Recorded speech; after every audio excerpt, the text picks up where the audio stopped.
everyone, welcome back to my channel. Today I'm filming my July wrap-up, if you can believe it. If you can see, my shelves are a little bit different behind me. I did a huge unhaul of books today. I gave some of them away. Most of them are getting sold to a book resale store that I really like. Probably like, God, I would estimate 40 books. No more than 40, 50 or 60 probably. And I thought about filming an unhaul for those, but most of them are either books that I've already kind of ripped apart on the channel and it's kind of obvious that they're books that I'm not going to keep, or they're books that I just didn't like enough to keep them in my collection, so there's not really anything exciting to say about them. So I won't be filming that, but that's why my shelves look different again. That being said, let's go ahead and jump into the books that I read in the month of July. For starters, I read two Shadowhunters books. I read City of Fallen Angels, which is book number 4, and City of Lost Souls, which is book number 5. Since I read, obviously, City of Fallen Angels first, I don't remember this one quite as much, honestly. I do remember that I still enjoyed it, obviously, enough to continue reading the series. I feel like really my big critique of City of Lost Souls actually stands for both of these books.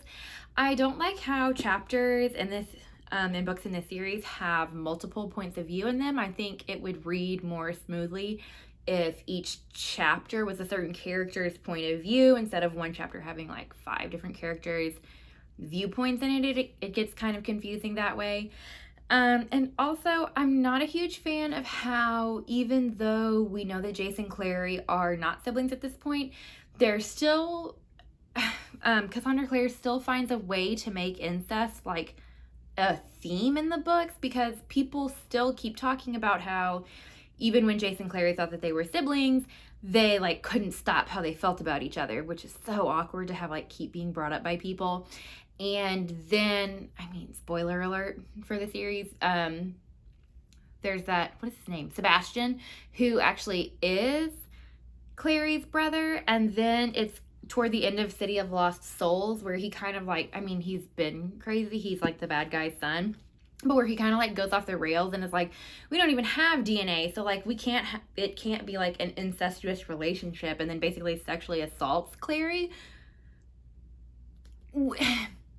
It's just extremely dark and problematic, and it's not that I necessarily mind having dark and problematic characters, but I think I've said this before, that this is a YA series, so it seems kind of odd to me that there would be characters this dark and this problematic in this series.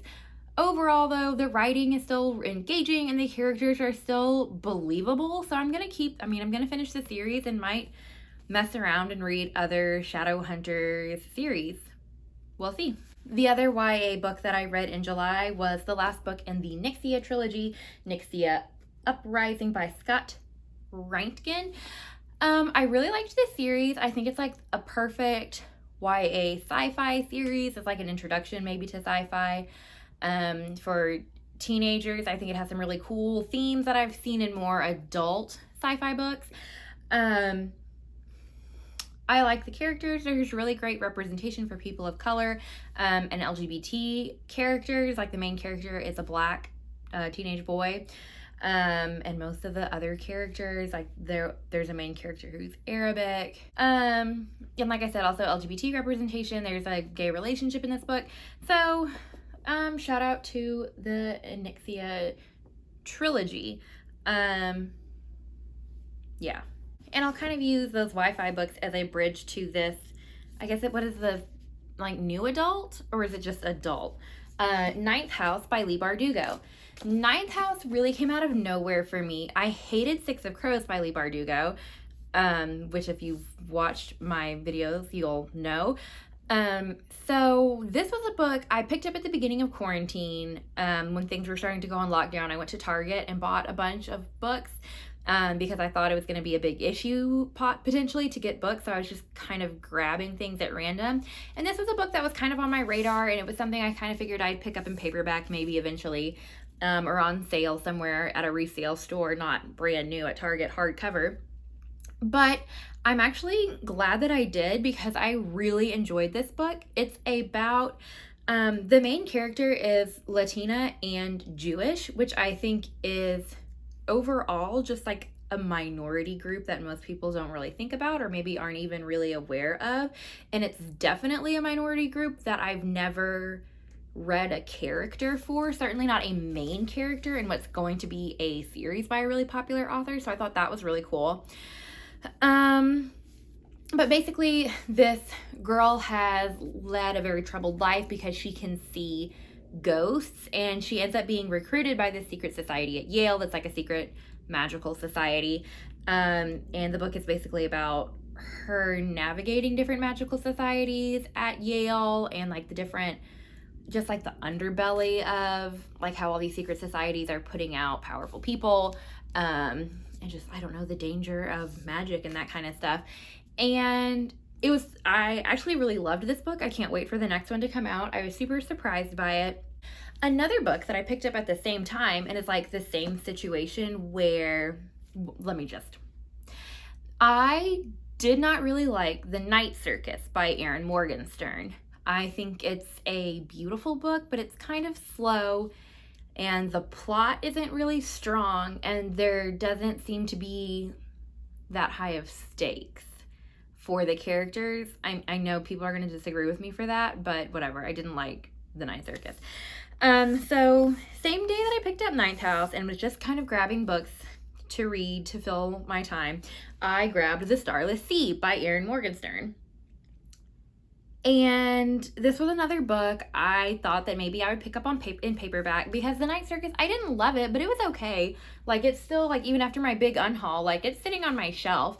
But this book has got to go. Like, it's gonna go to the resale store with all the other books. I don't know if I want to say I hated this book because I don't feel as aggressively angry towards it as I feel to most books that I say that I hated. But I thought this book was really bad, for sure. I was trying to describe it to people, like, when they saw me reading it, they were like, oh, what are you reading? And I was like, The Starless Sea. And they were like, well, I don't really love that title. What's it about? And trying to describe to somebody a book that's about a magic underground library. This book, if Erin Morgenstern wrote this book to make you feel like you were descending into madness, then she did an exquisite job. Because at the beginning of the book, things don't really make sense. And, you know, I was okay with that. It's a very fantastical book. I was like, well, I'll just keep reading, like, things will make more sense. Because it's about the main character is this boy who does something with video games and, like, that's his master's degree. And he ends up coming across this, like, magic underground library and kind of secret societies again. And he finds this, like, strange book at the library. And he ends up getting intrigued by this book because it has a story in it that is something that happened to him when he was a child, but, like, it was an event that, like, he didn't tell anyone about, so he didn't understand, like, how it could be this book, obviously. So I thought we were going to get answers about, like, well, where did this magic underground library come from? Like, what are the different secret societies, like, surrounding it? What happens to the characters?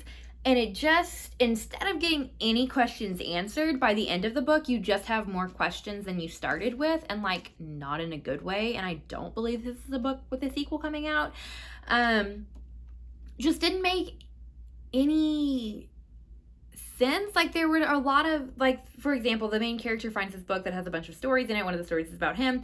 His story is, like, interspersed with other stories from this book.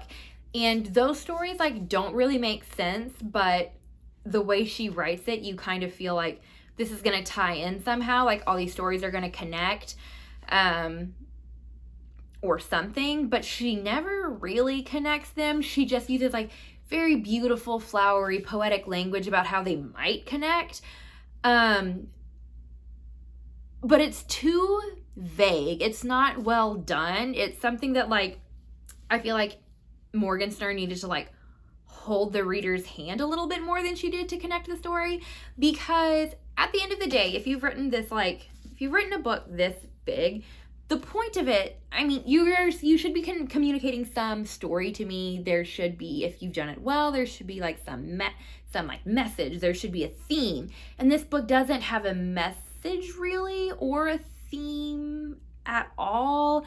There's weird time travel that doesn't make sense. There's like reincarnation. There's a lot of, it's just confusing to me.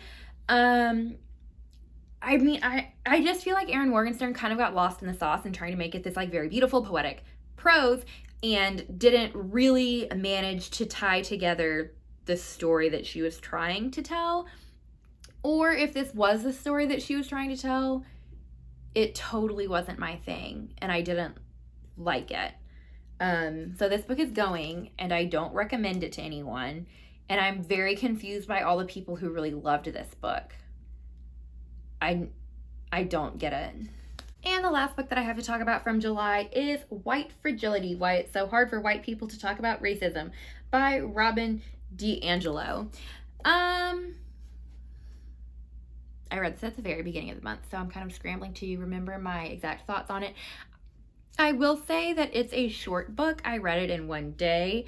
There were a lot of points it made that I felt were really valid and important. I don't know if this is a critique or a positive that the author is a white person.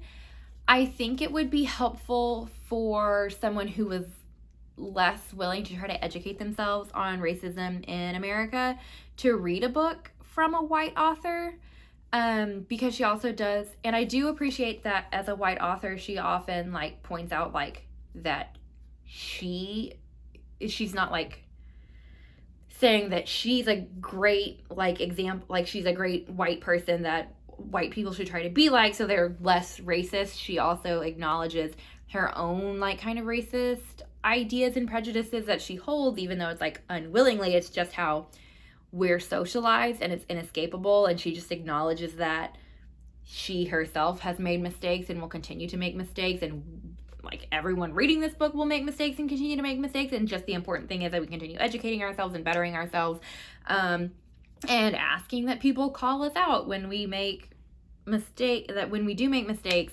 and being able to have frank and open conversations with people, so that if someone does point out something racist that you say or do, instead of being defensive, you're like able to take that criticism, and understand that it's valid. Yeah, I am excited though to move on to books by Black authors, and I think she made a lot of valid points and arguments, and overall I liked this book. I do think that really the conversation should be steered more, obviously, by people of color.